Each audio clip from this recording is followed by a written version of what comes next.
Hello everyone, welcome again. आज का जो हमारा टॉपिक है वेक्टर कैलकुलस में वेक्टर इंटीग्रेशन के अंदर सरफेस इंटीग्रल फाइंड करना। तो सरफेस इंटीग्रल जैसे लास्ट वीडियो में हमने लाइन इंटीग्रल को समझा, ऐसे ही आज हम समझेंगे कि how to find surface integral with the help of vector calculus. तो इसकी पहले डिफाइनिंग फॉर्म क्या कहता है surface integration. Any integral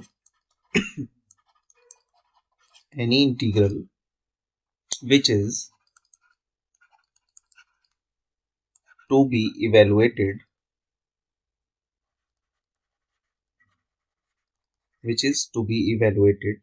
over a surface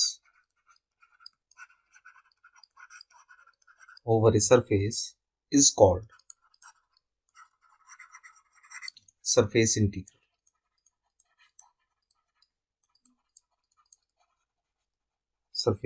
integral.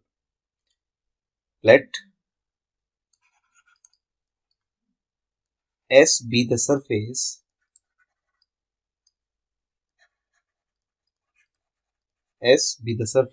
represented by vector function f. Represented by the vector function f. The vector function f. ठीक, तो इसका जो फॉर्मेशन बनेगा वो फॉर्मेशन क्या बनेगा उसको हम डिफाइन करते हैं। तो जो फॉर्मूला है इसका, वो फॉर्मूला पहले आप सभी लिख लें और समझें इसको। तो जो सरफेस इंटीग्रल का फॉर्मेशन है वो है double integral over a surface f dot n cap ds is called surface integral.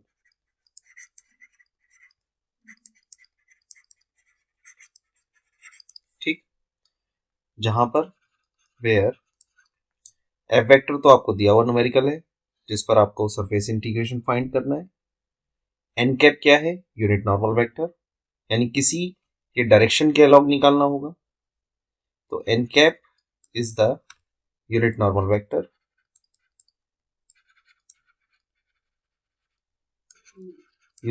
Vector. और इवेलुएट किस फॉर्मेशन से होगा? Grad phi upon grad phi का मॉड। उसके अलावा आया ds। तो यही फॉर्मेशन अब मैं आपको अलग अलग करता हूं, क्योंकि ds का मतलब तो सरफेस के अकॉर्डिंग हो गया, और सरफेस हो सकता है xy प्लेन में हो या yz प्लेन में हो या zx प्लेन में हो। तो अकॉर्डिंग टू द सरफेस ये ds चेंज होता रहेगा। तो ये जो फॉर्मूला है, ये फॉर्मूला हर बार चेंज होगा अकॉर्डिंग टू द प्लेन। जरूरी नहीं है कि हर सवाल में सेम ही प्लेन हो। तो ds का ये फॉर्मेशन कहां कहां चेंज होता है मैं उसको अब डिफाइन कर रहा हूं। Therefore, f dot N cap ds ये कन्वर्ट होगा double integral over a surface f dot N cap ds की जगह आ गया dx dy upon k dot N cap का मॉड। ये कब होगा? जब प्लेन xy में है।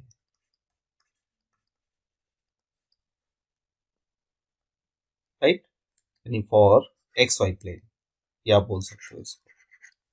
तो फॉर xy प्लेन ds की वैल्यू होती है dx dy upon k dot N cap का मॉड।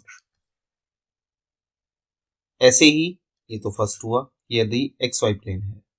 सेकंड, यही integral surface integral n cap ds convert हो जाएगा f dot N cap ds की जगह आ जाएगा dy dz upon i dot N cap का मॉड। किस कंडीशन में? फॉर कौन सा प्लेन? yz plane. अगर न्यूमेरिकल yz प्लेन में है तो उस कंडीशन में ds बराबर हो जाएगा dy dz upon i dot N cap का मॉड। ठीक, और यही इंटीग्रेशन सरफेस इंटीग्रल का जो फॉर्मूला मैंने लिखवाया है, अगर मान लीजिए ये दो प्लेन नहीं है, कोई तीसरा प्लेन है, अब वो तीसरा क्या बचा, वो बचा ZX प्लेन। तो F dot N cap dz dx upon J dot N cap का मॉड, ये कन्वर्ट है तब जब आपको प्लेन दिया हुआ है ZX। तो ZX प्लेन अगर होगा तो उस कंडीशन में ds किसके बराबर होगा, dz dx upon J dot N cap का मॉड। ठीक, तो ये पहले मैंने इनिशियली आपको सरफेस इंटीग्रल का फॉर्मेशन बताया। अब सरफेस इंटीग्रल का जब फॉर्मेशन मैंने डिफाइन कर दिया तो यहां से एक चीज तो क्लियर होती है कि आपको सरफेस इंटीग्रल पूछेगा न्यूमेरिकल, पहला पॉइंट। दूसरा, किसी फंक्शन का पूछेगा वेक्टर का कि इसका सरफेस इंटीग्रल निकालिए। फिर कहेगा किसी के डायरेक्शन में निकालिए, तो उससे एन कैप होगा। तो डायरेक्शन से तो आया एन कैप, एफ वेक्टर होगा।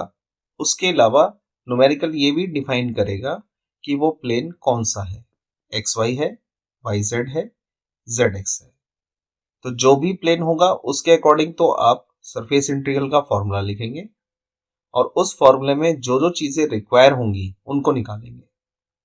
तो जैसे for example x y plane में है तो एफ तो दिया हुआ है, एन कैप आपको निकालना है, फिर f dot N cap find करेंगे। उसके बाद के डॉट एन कैप का मॉड भी निकालेंगे। इन सब वैल्यू को रखने के बाद लिमिट फाइंड करेंगे और फिर उस न्यूमेरिकल को with respect to x y solve करेंगे। तो ये सबसे लॉन्ग न्यूमेरिकल बन जाता है इस मॉड्यूल का। तो लॉन्ग क्वेश्चन जो आएंगे वो आपके सरफेस इंटीग्रल से लॉन्ग क्वेश्चंस बन जाते हैं। यहां से स्टार्टिंग हो जाएगी आपकी कि सरफेस इंटीग्रल का सवाल पूछ लिया जाए। तो अब इसकी शुरुआत करते हैं। पहला सवाल इसका मैं आपके सामने रख रहा हूं मैं, जिससे कि आप इस टॉपिक को समझ पाए कि कैसे कैसे इसमें इवैल्यूएशन वर्क लगता है। तो न्यूमेरिकल की लैंग्वेज इस तरीके से है, समझेंगे और फिर उसके बाद इसके सोल्यूशन पर ध्यान देंगे सभी, तभी प्रैक्टिस में आ पाएंगे सवाल। Evaluate double integral over a surface a dot N cap ds। तो इसने तो बता दिया कि ये सरफेस इंटीग्रल का है, where a vector equals to 18zi minus 12j plus 3y इस फंक्शन ने बता दिया कि ये वेक्टर का सवाल है, यानी 5th यूनिट का सवाल है और टॉपिक आपको पता लग गया। And S is the part, ये जो S है, S is the part of the plane, plane दिया है 2x plus 3y plus 6z equals to 12, included in the first octant.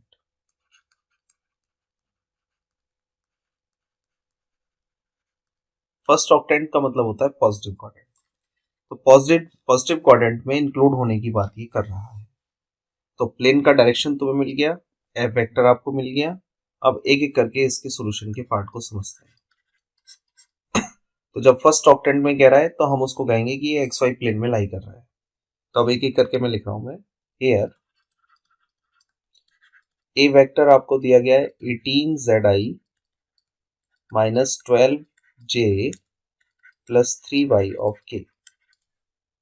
उसके अलावा लेट मैंने कर लिया phi equals to 2x plus 3y plus 6z minus 12, इसको मैंने f मान लिया और इस f से मैंने फाइंड किया ग्रेड फाई।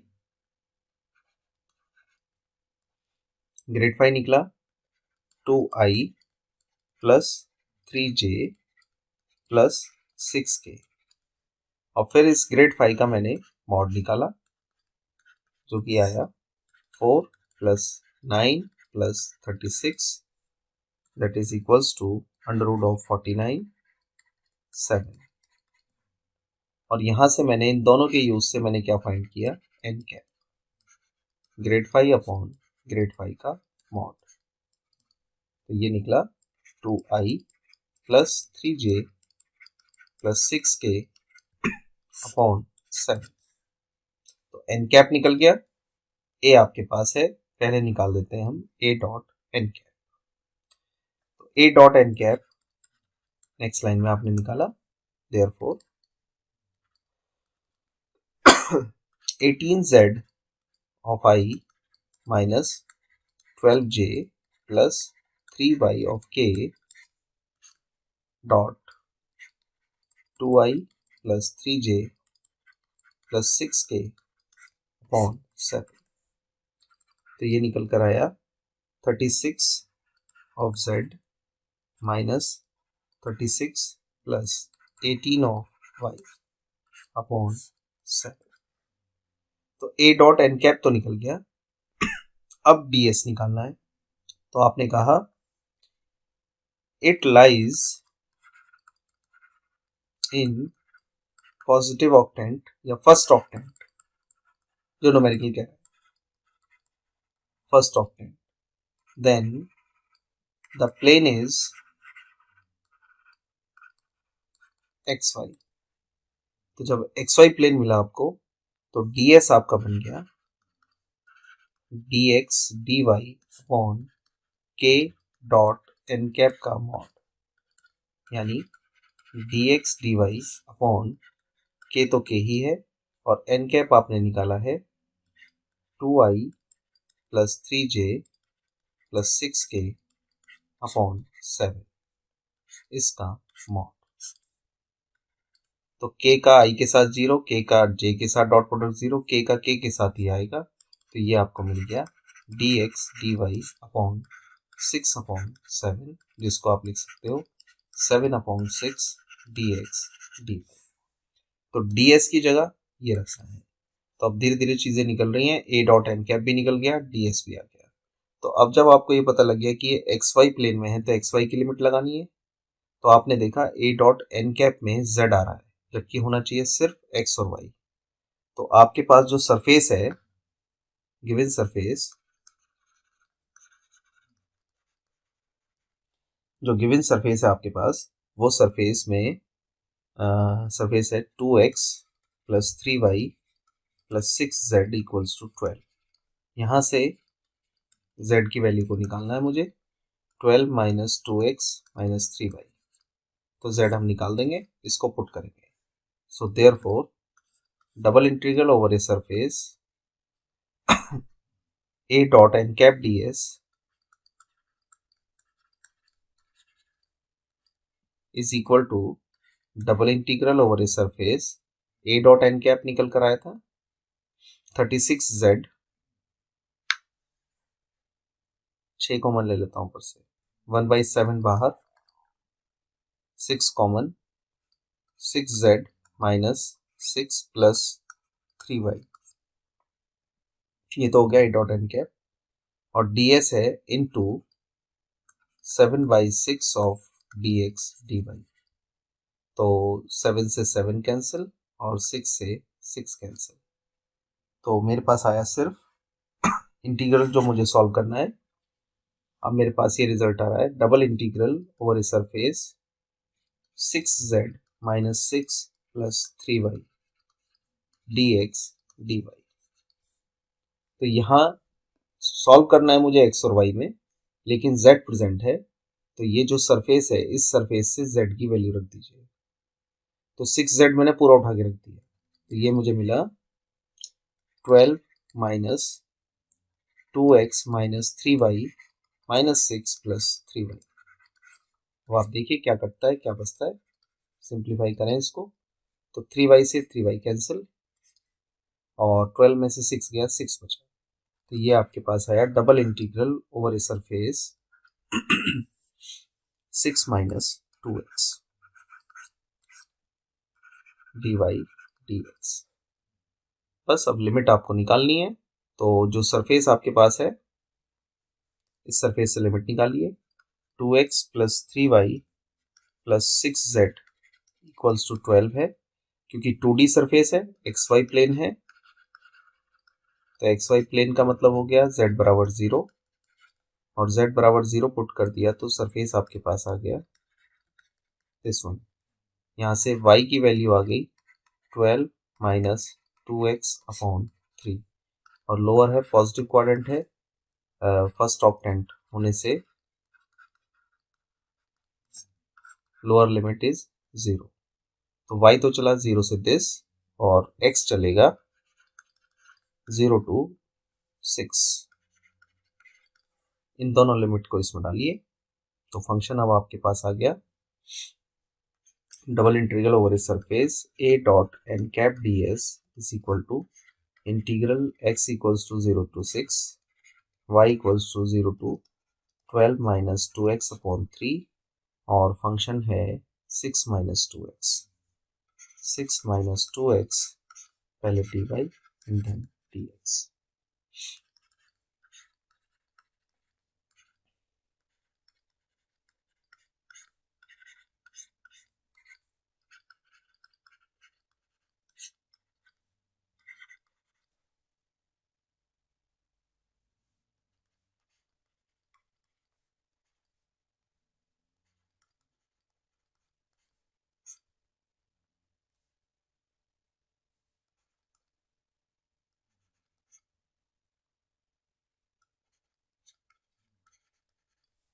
टू बाई 3 को बाहर रख लें और इसको सिंप्लीफाई कर लें, तो इसका आंसर जो आएगा, मैं कंप्लीट आंसर लिख देता हूँ, इसका आंसर है 24। इसको सिंप्लीफाई कर लें, तो इस तरीके से आप सरफेस इंटीग्रल फाइंड करेंगे। ये आपके सामने मैंने एक सोल्यूशन करके दिखाया पूरे न्यूमेरिकल का, राइट।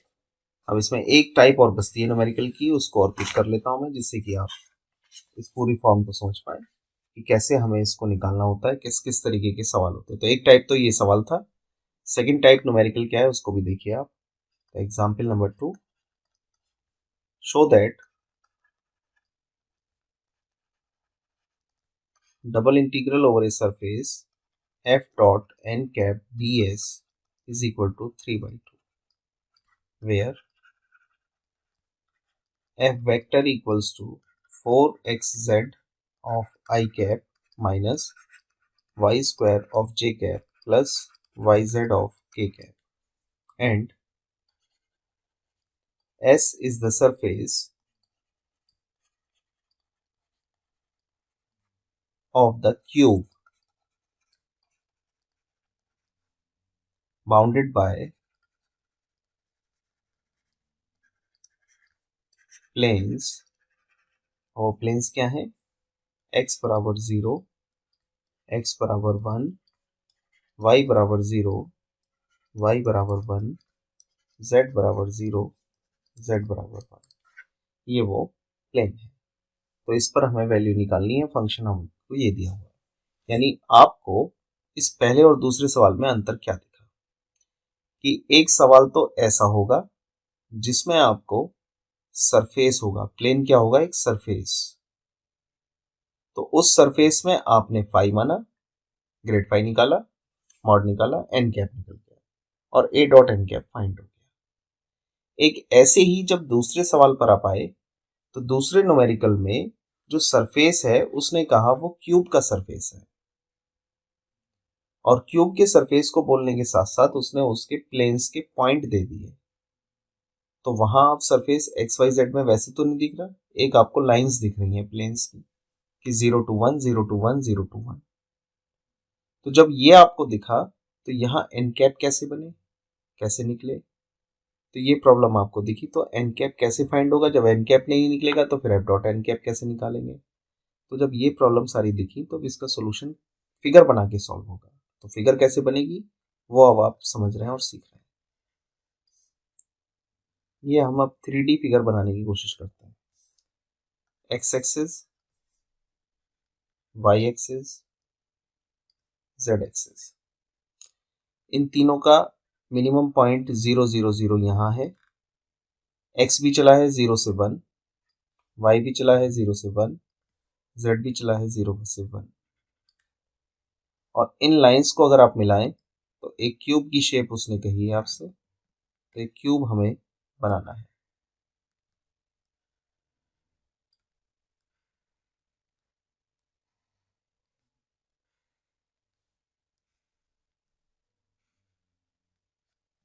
ये हमने क्यूब की शेप बनाई। अब इस क्यूब में हमने पॉइंट दिए ए, B, C, D, E, F, जी और इसको दे दिया ओ पॉइंट।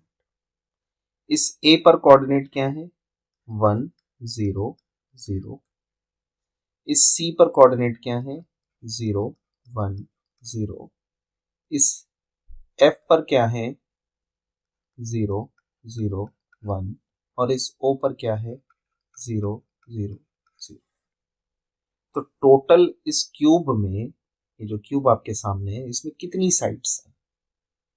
तो आपने देखा एक side A B G D, एक इसके just opposite O C F E, एक साइड में देखा बी सी डी ई, एक इसके opposite O A G F, एक नीचे देखा ओ ए बी सी, एक इसके अपोजिट ई एफ जी डी। अगर इस फिगर से भी आपको साइड समझ में नहीं आ रही तो सपोज करो आप एक रूम के अंदर बैठे हो, तो उस रूम के अंदर आप बैठे होने पर आपके उस रूम में कितनी साइड्स हैं?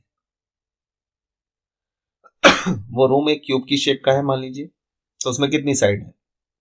एक हो गया आपका फर्श जिसको आप बेस बोल रहे हैं, एक होगी रूफ, तो फर्श का अपोजिट रूफ, ऐसे ही लेफ्ट साइड की वॉल का राइट साइड की वॉल, एक फ्रंट साइड की वॉल होगी, एक बैक साइड की वॉल होगी। तो टोटल मिला के इसमें कितनी साइड्स हो गई 6। क्लियर? तो 6 साइड आपको मिली। अब इन 6 साइड को, क्योंकि अगर 3D में ले रहे हैं तो एक क्यूब शेप है, लेकिन अगर 2D में बनाना है तो हमने उसको 6 साइड में डिवाइड कर दिया, और अगर सिंगल डी में बनाना है तो 6 दूनी 12, 12 उसको सिंगल टाइप में तोड़ोगे, 12 लाइंस हो जाएंगी। तो अगर लाइन इंटीग्रल से सॉल्व करना है तो 12 बार इंटीग्रल कीजिए, और सरफेस से सॉल्व करना है तो 6 में ही सॉल्व कर दीजिए। तो यहां से सॉल्यूशन में आपको इतनी बात तो पता लग गई कि double integral over a surface F dot N cap D S, ये जो निकलेगा ये 6 साइड से मिलकर बनेगा। एक होगा O A B C F dot N cap D S, plus दूसरा होगा D E F G F dot N cap D S, तीसरा होगा O A G F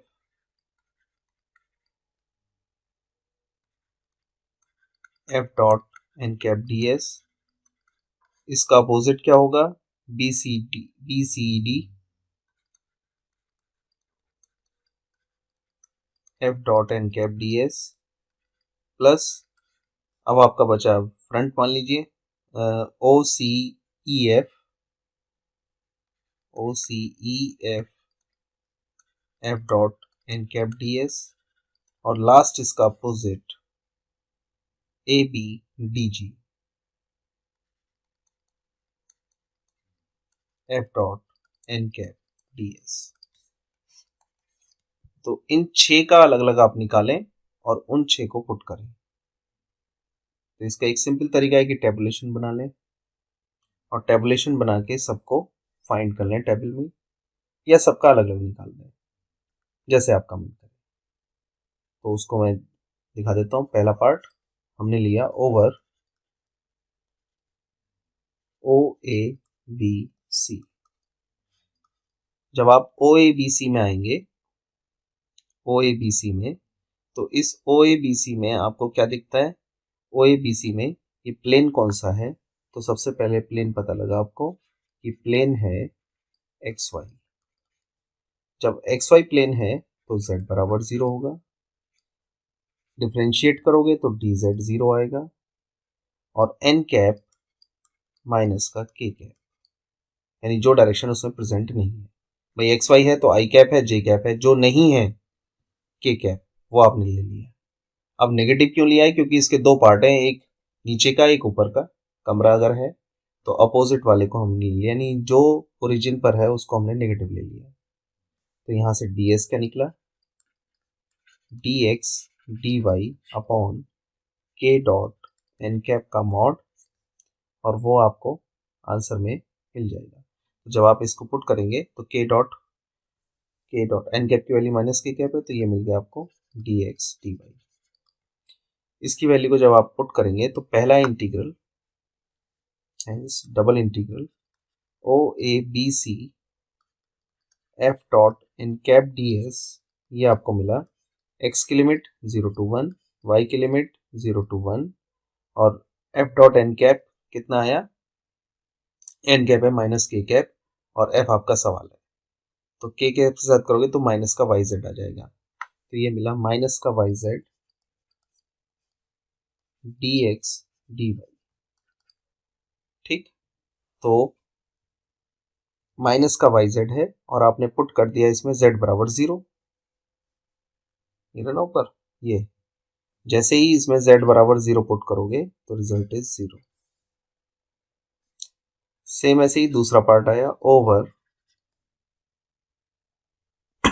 D E F ji, D E F जी भी plane तो वही है x Y, बस अंतर इतना है कि z इसमें 1 चला है, और डी जेड करोगे तो वो 0 आ जाएगा, और एन कैप इस बार हमने ले लिया पॉजिटिव के कैप, तो डी एस तो वही निकल कर आया, डी एक्स डी वाई, इसमें तो कोई चेंज नहीं हुआ, लिमिट भी वही है 0 to 1 0 to 1।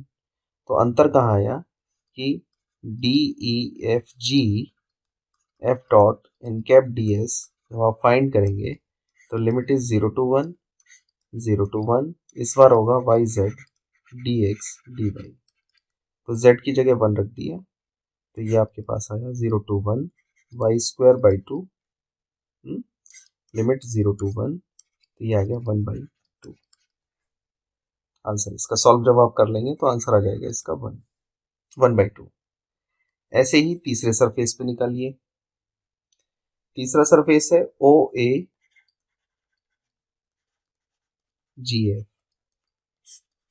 O A G F plane है जेड एक्स प्लेन का मतलब y बराबर 0, डी वाई 0 आ जाएगा, और एन कैप आपने ले लिया माइनस का जे कैप, तो डी एस निकल कर आ जाएगा डी जेड डी एक्स।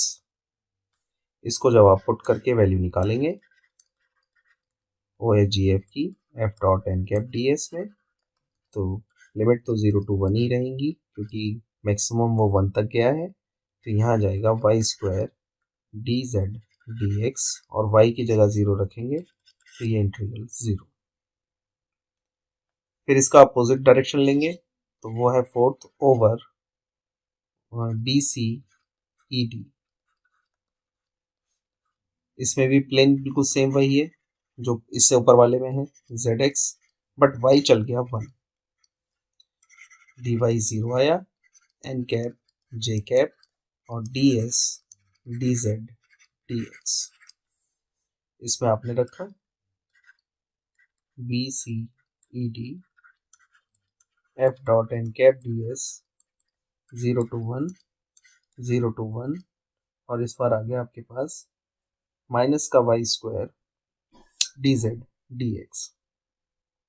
ठीक, minus Y square D Z D X, तो इससे रिजल्ट आया -1। सेम ही पैटर्न आप अगले दो पर लगाएंगे, O C E F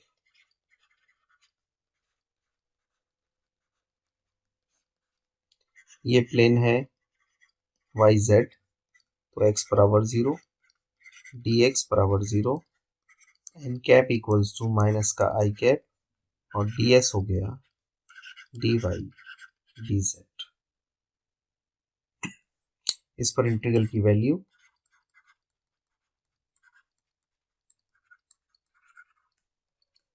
0 to 1 0 to 1 minus 4xz D Y D Z, X बराबर 0 पुट करते ही ये हो गया 0।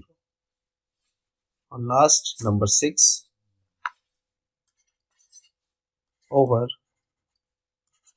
ए बी डी जी, इसमें प्लेन वही सेम है वाई जेड, लेकिन x बराबर हो गया 1, डी एक्स बराबर 0, N cap equals to I cap और D S equals to D Y D Z.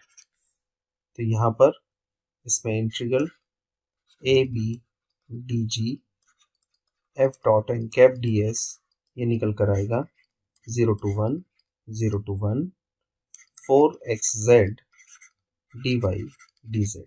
X बराबर 1 रख दिया, 0 to 1 0 to 1 ये आ गया 4z D Z D Y. Z के रेस्पेक्ट में सॉल्व कर दो, फिर वाई के रेस्पेक्ट में सॉल्व कर दो आप इसको, तो आंसर आ जाएगा इसका 2। तो इन सभी छयों को अगर आप जोड़ दें, जो भी रिजल्ट निकला है, तो complete result double integral over S F dot N cap D S ये बराबर होगा, पहले का रिजल्ट था 0 plus half plus 0 minus 1 plus 0 plus 2। इन छयों को आपने ऐड कर दिया तो रिजल्ट आ गया 3/2। यही आपका RHS था।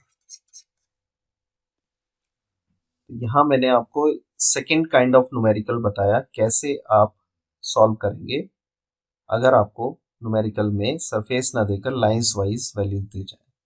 तो पहले शेप बनाएंगे, उनको साइड्स में डिवाइड करेंगे और फिर ईच साइड का वैल्यू निकालते चले जाएंगे और 6 वैल्यू निकालने के बाद 6 साइड से जो रिजल्ट निकलेगा उसको निकालने के बाद आप इसमें ऐड कर देंगे, वो फाइनल रिजल्ट आ जाएगा surface integral of that numerical. तो ये 2 तरह के सवाल मैंने आपको इसमें दिखा दिए जो सरफेस इंटीग्रल में पूछे जाते हैं। नेक्स्ट वीडियो में मिलेंगे हम वॉल्यूम इंटीग्रल के साथ। Thank you.